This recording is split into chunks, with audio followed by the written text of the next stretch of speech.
Hi guys. So I actually want to deviate a little bit from Banting.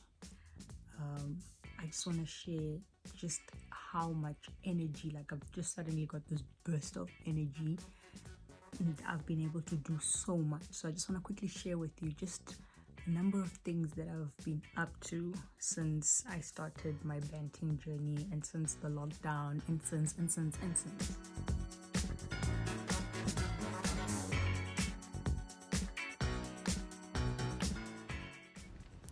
I've honestly always wanted to renovate the kitchen, but low on budget. So I had been watching a couple of YouTube videos and I got inspired to actually just paint my new kitchen. And yeah, so I just decided to do it. Hi guys, so welcome to Banting Heaven. If this is your first time joining or watching, welcome. If not, thank you for subscribing or thank you for following my journey. So I've been banting or on keto or low carb, high fat lifestyle, I don't want to say diet, lifestyle, for about I'm in my 4th month. Let me rather put it that way. So I'm in my 4th month. So it's been 4 months now, and so far so good, So I just want to share with you just how much energy I've actually just from eating healthy food.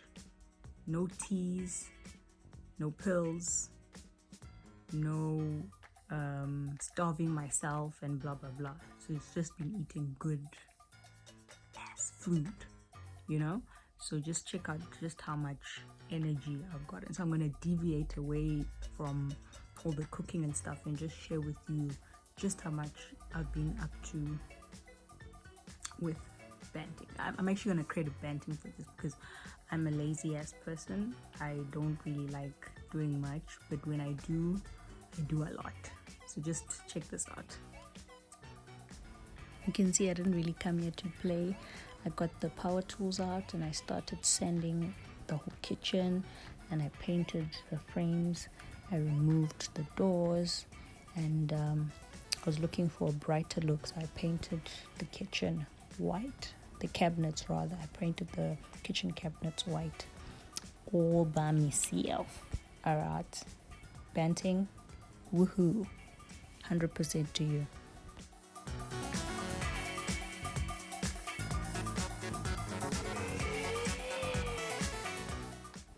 So I finally got around to reorganize my cupboards and storing everything in containers as well, because cockroaches.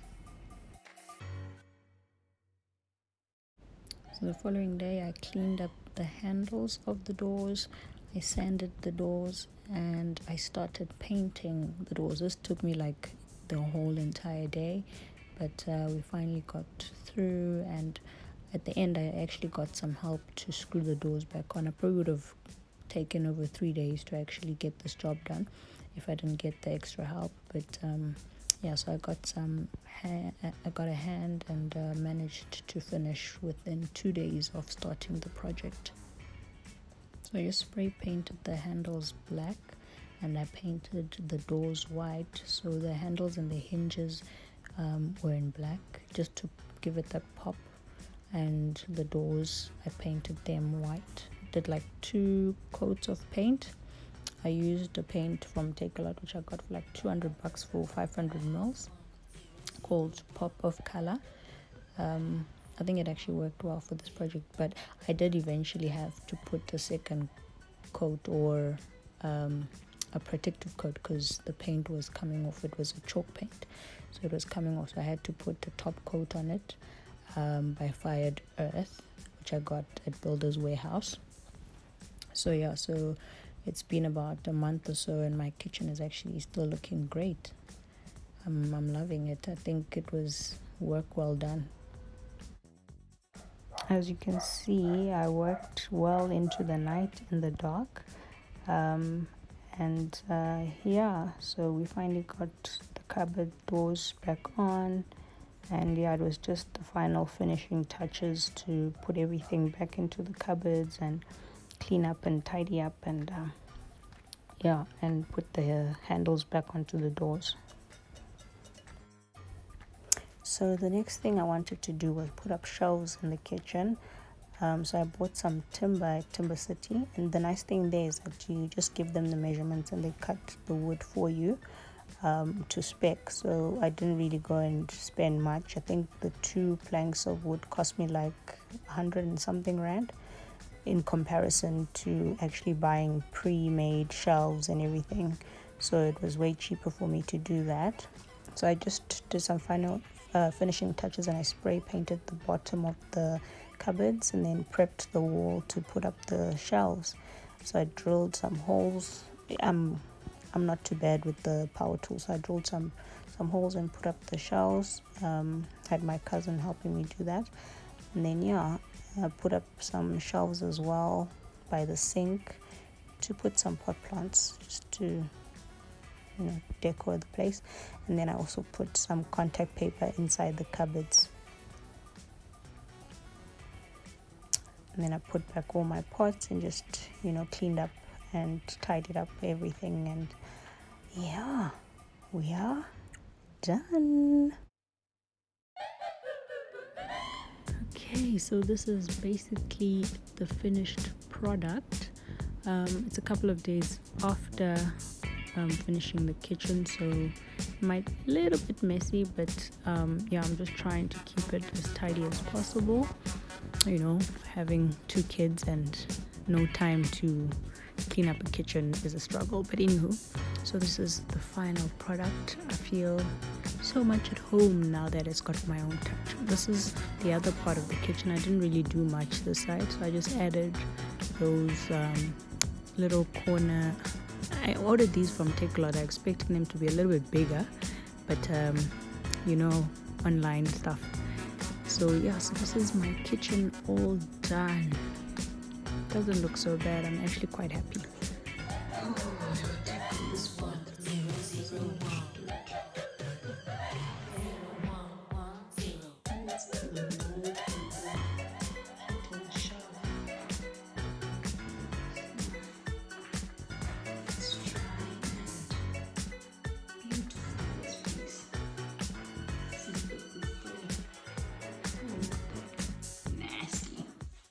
So I'm going to put up the shelves here. First, let me tackle that shower. Let's at least try to get the floor a bit whiter than that.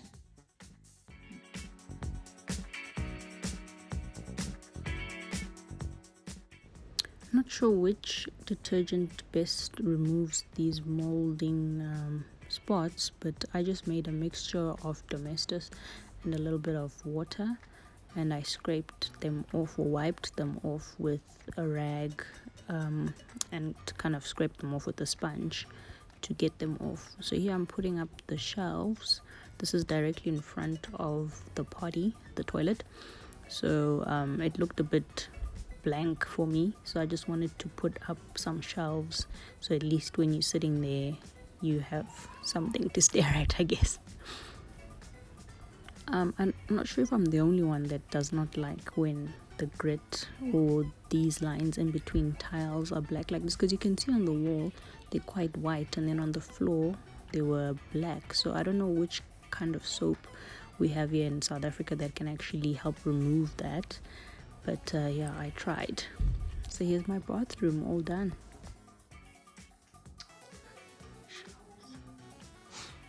I think my bathroom doesn't look so bad now, does it? I did the best I could. These shelves are gorgeous though. They kind of bring out the room. So next up, I tackled, or rather challenged myself to making couch slip-ons. So I'm not making these for myself. I'm making these for the couches at my in-laws. So I got measurements from my brother-in-law. I trusted him on giving me the right measurements. So I got measurements from him to actually cut up and measure out some slip-ons. I also decided to make scatter cushions. So I cut up some fabric to make the cushions with. I think I made about 5-6 scatter cushions. So I just cut up the fabric, and then I started measuring out on the cushions itself to see if they were gonna fit. Then I got onto the sewing machine to just put them together. I did the pillowcase fold, so I don't have to put on zips, so you can just slip the pillow in it without putting any zips on, just to make it simple for myself and for them when they want to take them on and off to wash.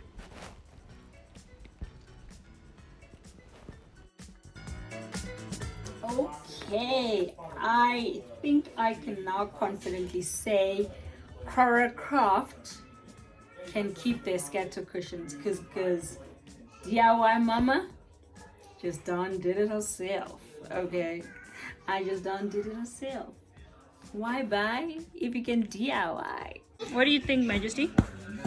What do you think of the scatter cushions? These ones. What do you think of the scatter cushions? You like them? Yes. They're nice? Yes. Alright, so next on my list, I tried or attempted to make a headboard. I got some wood from Timber City, and I found this fabric shop just around the corner from me here in Rudderport called Fabric Link. I got some foam and batting and fabric, and so I just put everything together and made a whole headboard. So I had made little buttons to go in the holes earlier, so I just hot glued those into the holes. While I'm making this whole headboard for my in-laws, their room is actually quite small to have a whole headboard fit, so I decided just to treat them, let me just custom make them a headboard. I didn't think it was gonna be much of that of a struggle to make. I mean, these YouTubers make all of these things look so easy. So I just made a headboard. I think my first attempt doesn't look all that bad. I actually like it. It's okay. Alright, so those couch slip-ons that I was cutting up earlier were actually for these sofas. So my brother-in-law gave me measurements for these couches, so now I'm gonna sew them up and put them together, and hopefully I won't need to do any more cutting and trimming. Hopefully he gave me good measurements. So I'm just gonna sew those up and put them together. So this is just basically the before look of the room, because I'm gonna do some magic in here.